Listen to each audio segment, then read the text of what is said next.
Tidak dapat kita bantah fakta bahwa Indonesia merupakan negara dengan beragam suku, bangsa, dan agama. Keberagaman tersebut merupakan keniscayaan Indonesia sebagai negara multikultural. Dengan demikian, keberagaman semestinya menjadi anugerah bagi masyarakat Indonesia. Melalui perbedaan dan keragaman, kita memiliki sejarah dan pola kehidupan yang menarik, sekaligus mampu mendewasakan pemikiran dan langkah kita untuk kedepannya, meski tidak jarang tantangan tersebut berupa konflik. Di antara sekian banyak segmen kehidupan yang diharapkan membaik pada tahun 2022, hubungan antar umat beragama merupakan masalah krusial yang terjadi di beberapa tahun terakhir. Muncul harapan dan juga tantangan bahwa di tahun berikutnya, masalah hubungan antar umat beragama terjalin pada fase dialogis intensif. Harapannya jelas, lebih meningkat lagi di dalam bingkai saling percaya dan toleran. Pada dasarnya, sikap menghargai dan toleransi sudah ditanamkan di bangku pendidikan. Tetapi, dalam realitasnya konflik antar umat beragama masih sering terjadi. Konflik tersebut tidak hanya terjadi antar umat yang berbeda, pun antar sesama agama, bahkan sesama komunitas atau organisasi dalam agama yang sama. Salah satu contohnya adalah konflik di Tolikara, Papua. Terkait penyerangan saat umat muslim sholat Idul Fitri, penyerangan itu menghanguskan puluhan kios dan satu masjid.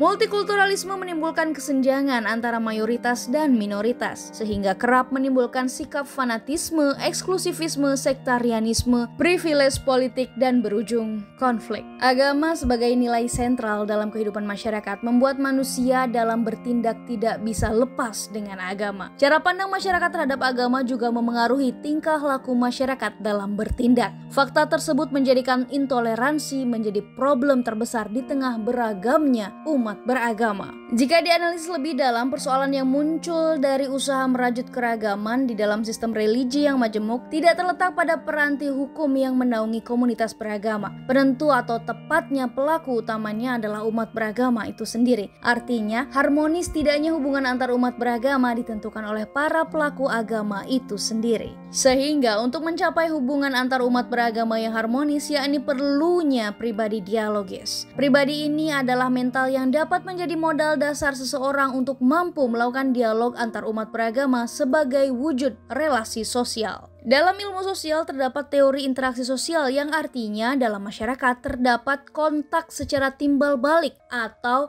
interstimulasi dan respon antara individu-individu dan kelompok-kelompok, sehingga faktor komunikasi memiliki peran penting dalam menciptakan sebuah kerukunan. Manifestasinya adalah melalui dialog antar umat. Jika kita berharap tahun 2022 adalah tahun merajut keragaman, maka kuncinya adalah membuka diri dalam sebuah dialog yang terus-menerus. Spiritualitas apapun yang kita bangun tanpa dialog dengan pemeluk agama lain, maka akan kaku dan terjebak dalam pemikiran yang sempit. Bahkan tidak segan-segan menyebar permusuhan dan menggelar aksi-aksi kekerasan atas nama agama. Dialog antar umat beragama perlu dipahami secara baik dan benar di kalangan masyarakat umum maupun di kalangan akademisi. Dialog digambarkan sebagai keterbukaan pandangan antara orang-orang yang memiliki kepedulian terhadap satu sama lain. Dialog antar umat beragama merupakan salah satu wujud keserasian dan keharmonisan karena adanya pandangan dan pendekatan positif antara satu pihak dengan pihak yang lain. Melalui dialog antar umat setidaknya ada komunikasi untuk menjembatani kesalahpahaman yang terjadi, berusaha mengungkapkan silang pendapat yang kerap menjadi penyebab konflik. Selain itu, dialog bukan hanya menjadi gaya hidup saja, melainkan menyadarkan masyarakat akan kerukunan antar umat beragama. Dialog juga melatih untuk tidak kaku dalam menerima budaya yang berbeda, sehingga cara berpikir masyarakat adaptif dan tidak statis. Mengapa cara berpikir terbuka dan menghargai keragaman yang ada sangat diperlukan di era sekarang? Jawabannya adalah hingga kini budaya kafir mengkafirkan antar umat beragama masih sering terjadi. Kita bisa mengambil pelajaran dari dua tokoh teologis Al-Ghazali dan Ibnu Rushd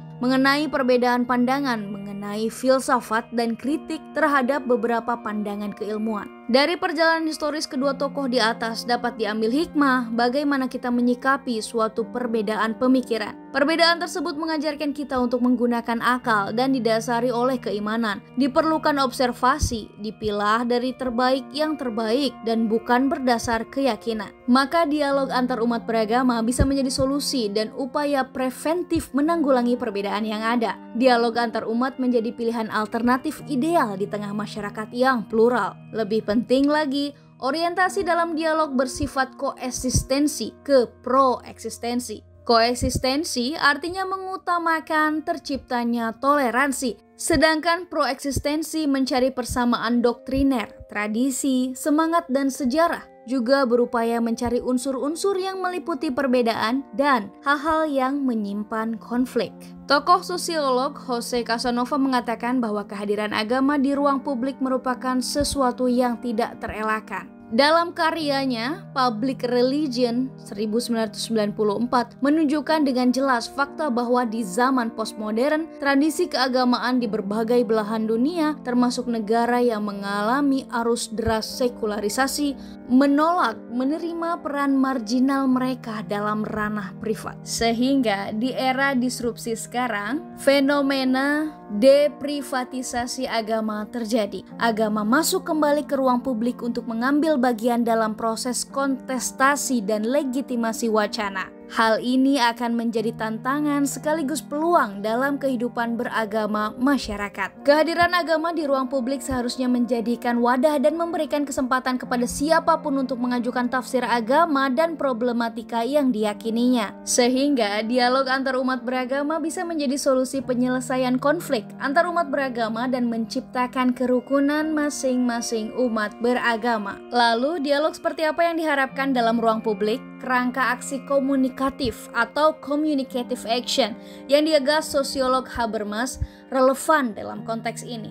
Dalam aksi komunikatif setidaknya ada dua subjek yang mampu berbicara dan melakukan aksi untuk menegosiasikan pemahaman masing-masing terhadap sebuah permasalahan. Menurut Habermas, semua pihak boleh terlibat dalam perbedaan sengit dalam menyampaikan pikiran masing-masing. Namun, tetap tunduk pada nilai-nilai bersama karena yang dituju adalah konsensus dan kesepakatan yang akan membawa kemaslahatan bersama. Di era sekarang, dialog antar umat beragama masih minim dukungan. Sampai saat ini, miskonsepsi dialog antar umat masih terjadi di kalangan masyarakat. Terdapat dugaan bahwa dialog antar umat adalah hanya sebagai sarana saling menonjolkan siapa yang lebih baik. Padahal, jika dalam konteks agama, dengan adanya dialog antar umat membuat keyakinan agamanya lebih bertambah kuat. Bahwa perbincangan mengenai identitas lain bukan dalam rangka menyalahkan atau menebak siapa yang paling baik. Sebaliknya, dialog cross-culture religious